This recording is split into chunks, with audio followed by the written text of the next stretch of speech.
तो हेलो दोस्तों, स्वागत है आप सभी लोगों का हमारे YouTube channel technical tech trading में। तो दोस्तों आज की इस वीडियो में हम लोग बात करने वाले हैं कि जो बिगनर होते हैं उनको ट्रेडिंग किस में करना चाहिए। इसी टॉपिक पर आज हम लोग बात करेंगे। तो दोस्तों जैसा कि आपको पता है कि इस चैनल पर हम लगातार शेयर मार्केट का बेसिक लेकर एडवांस तक फ्री कोर्स ला रहे हैं। इसका स्टेप बाय स्टेप वीडियो भी ला रहे हैं। अगर आप भी शेयर मार्केट सीखना चाहते हैं, अगर आप भी भविष्य में शेयर मार्केट से पैसा कमाना चाहते हैं तो वीडियो को लाइक और चैनल को सब्सक्राइब करना बिल्कुल ना भूलें। बन रही हमारे वीडियो के लास्ट तक। चलते हैं इस टॉपिक पर। तो दोस्तों सबसे पहले हम बात करते हैं कि हमें ट्रेडिंग किस में करना चाहिए, निफ्टी में करें या बैंक निफ्टी में।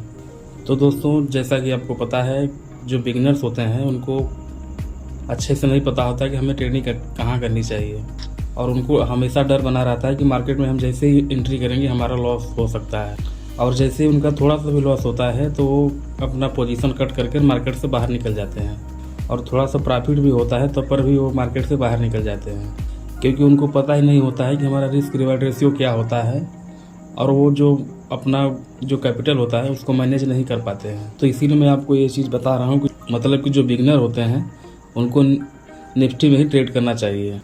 तो आपके मन में सवाल आएगा कि हम निफ्टी में ही क्यों ट्रेड करें। तो दोस्तों होता क्या है, अब आप कहेंगे कि हम निफ्टी में ही क्यों ट्रेड करें, किसी और इंडेक्स में ट्रेड क्यों नहीं कर सकते।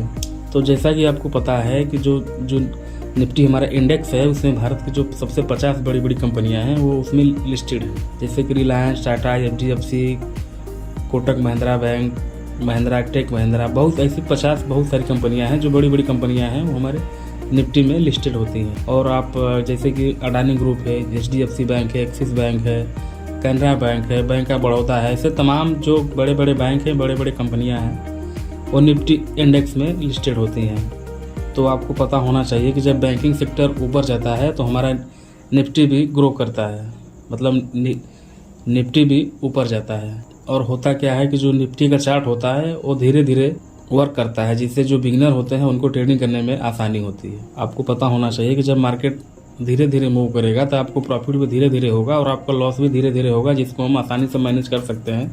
इसलिए जो बिगनर होते हैं उनको निफ्टी में ही ट्रेड करना चाहिए। तो दोस्तों अब हम बात करते हैं कि बैंक निफ्टी में किसको ट्रेड करना चाहिए। बैंक निफ्टी में उनको ट्रेड करना चाहिए जो पुराने ट्रेडर हैं, जो कई सालों से ट्रेड कर रहे हैं, जो अच्छा खासा प्रॉफिट कर रहे हैं, उनको बैंक निफ्टी में ट्रेड करना चाहिए। क्योंकि बैंक निफ्टी में जो होता है उसमें केवल 12 बैंक ऐड है, मतलब जैसे जो बड़े बड़े भारत के बैंक है वहीं केवल बैंक उसमें ऐड होते हैं। इसमें बड़े बड़े बैंकिंग सेक्टर हैं, जैसे कि HDFC बैंक है, एक्सिस बैंक है, SBI बैंक है, बैंक ऑफ बड़ौदा है, ICICI बैंक है, इत्यादि ऐसे 12 बैंक हैं जो बैंक निफ्टी में ऐड होते हैं। मतलब उनमें ट्रेड करना काफ़ी मुश्किल होता है। बैंक निफ्टी में होता क्या है कि जो बैंक निफ्टी का जो चार्ट होता है उसमें मूवमेंट बहुत फास्ट होता है, तो इसीलिए बिगिनर जो होते हैं वो इस मूवमेंट को मैनेज नहीं कर पाते हैं। इसलिए बिगिनर्स को निफ्टी में, और जो पुराने ट्रेडर हो चुके हैं उनको बैंक निफ्टी में ट्रेड करना चाहिए, और जो नए ट्रेडर होते हैं वो बैंक निफ्टी में ट्रेड नहीं कर पाते हैं, जिससे उनका लॉस हो जाता है। तो दोस्तों हमें ट्रेडिंग करते समय पेशेंस रखना चाहिए और पेशेंस के साथ ट्रेडिंग करनी चाहिए। और ट्रेडिंग करते समय बहुत सारी चीज़ों का ध्यान देना पड़ता है, जैसे सपोर्ट, रेजिस्टेंस, ट्रेंड लाइन। तो हमें अच्छे से मार्केट को देखकर ट्रेड लेना चाहिए और ट्रेड करना चाहिए। तो दोस्तों आपको चार्ट पर सपोर्ट, रेजिस्टेंस, ट्रेंड लाइन कैसे ड्रॉ करना है मैं आगे आने वाले वीडियो में आपको बताऊंगा। तो दोस्तों होता क्या है कि जो पहले जो होता था, जो पहले निफ्टी, बैंक निफ्टी, फिर निफ्टी, और इनका जो एक्सपायरी होता था वो वीकली एक्सपायरी होता था, जो उसको अब हटा दिया गया है। अब इनका मंथली एक्सपायरी होता है।